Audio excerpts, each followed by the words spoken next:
जय माँ सरस्वती। जय श्री राधे कृष्ण। आज आप लोग क्या पढ़ाएंगे? रस। रस क्या होते हैं? जैसे कि रस का अभिप्राय आनंद है। ये काव्य को पढ़ने अथवा नाटक को देखकर जो आनंद प्राप्त होता है उसे हम रस कहते हैं। जैसे कि काव्य को पढ़ने अथवा नाटक को देखने में जो आनंद प्राप्त होता है उसे हम रस कहते हैं। ये रस के चार अवयव हैं।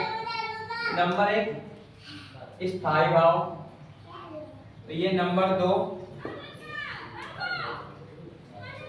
विभाव, नंबर 3 अनुभाव, नंबर 4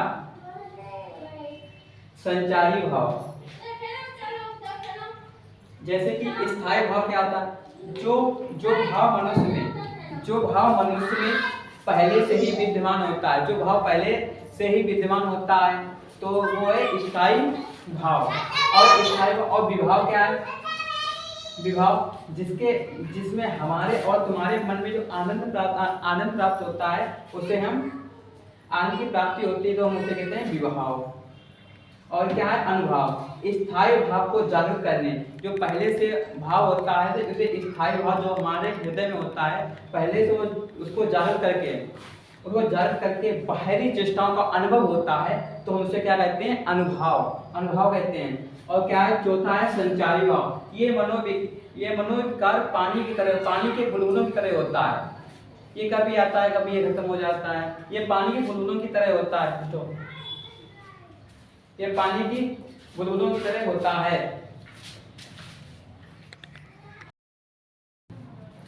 हास्य रस का स्थायी भाव क्या होता है? हास्य होता है। हास्य रस का स्थायी भाव हास्य होता है। ठीक है। जैसे कि परिभाषा इसकी क्या है? जब किसी व्यक्ति या वस्तु की वेशभूषा को देखकर हृदय में जो विनोद उत्पन्न होता है उसे हास्य रस कहते हैं। जैसे कि जब किसी व्यक्ति या वस्तु की वेशभूषा को देखकर हृदय में जो विनोद उत्पन्न होता है उसे हास्य रस कहते हैं। जैसे कि ये इसका स्थायी भाव क्या हो जाएगा? हास्य हो जाएगा। जैसे कि इसका एग्जाम्पल उदाहरण क्या होता है? जैसे कि मैं दे रहा हूँ, बहुत सारा उदाहरण है, ये बता दूंगा बिल्कुल। जैसे कि बुरे समय को देखकर गंजे तू क्यों रोए। जैसे कि बुरे समय को देखकर गंजे तू क्यों रोए। जैसे कि कोई गंजा है, बुरा समय देखकर रो रहा है। और फिर बाद में क्या है? और किसी भी हालत में तेरा बाल न बांका हो पाए। जैसे कि बुरे समय का कोई बाल बांका, वो गंजा है ही खुद, और बाद में क्या लोग बोल रहे हैं कि तेरा कोई बाल बांका हो, इसलिए इसका कोई बाल का बांका नहीं हो पाएगा, बाल ही नहीं है, तो भी लोग हंसते हैं। उसे हास्य, इसका स्थायी भाव हो जाता है हास्य, और संचारी भाव हर्ष हो जाता है। और इसका अनुभव होता है अष्टहास करना। ठीक है। अब उसके बाद में आप पढ़ाऊंगा करुण रस, इसे भी करता हूँ। एक बार नोट कर लीजिए।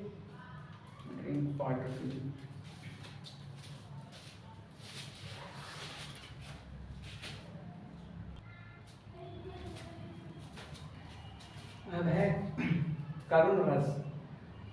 करुण रस क्या है?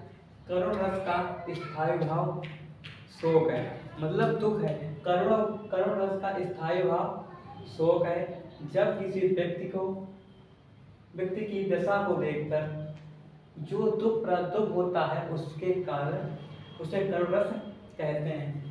ये करुण रस का स्थायी भाव शोक है। शोक मतलब दुख है।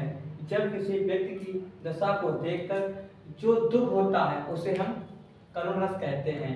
याद रख लीजिए, करुण रस का स्थायी भाव शोक है। जब किसी व्यक्ति की दशा को देखकर जो दुख होता है उसे करुण रस कहते हैं। इसकी उदाहरण क्या है? हे खग मृग मधुकर श्रेणी। इसका एग्जाम्पल क्या है? हे खग मृग मधुकर श्रेणी। हे खग मृग मधुकर श्रेणी। तुम देखी सीता मृग नैनी। जब जब माता सीता का हरण हो जाता है तब हे खड्ग श्री राम जी विलाप करते हैं। श्री राम जी विलाप करते हैं, किस कहते हैं उसमें, हे खड्ग, पशु पक्षी और खग खग मतलब हिरण मधुकर भमरा से पूछते हैं कि आप लोगों ने मेरी सीता को देखा है। हे खग मृग मधुकर से ली तुम देखी सीता मृग नैनी। ये भाव प्रकट करते हैं। इसका एक स्थायी भाव, जो स्थायी भाव होता है क्या है, शोक है और विभाव, सीता जी का हरण।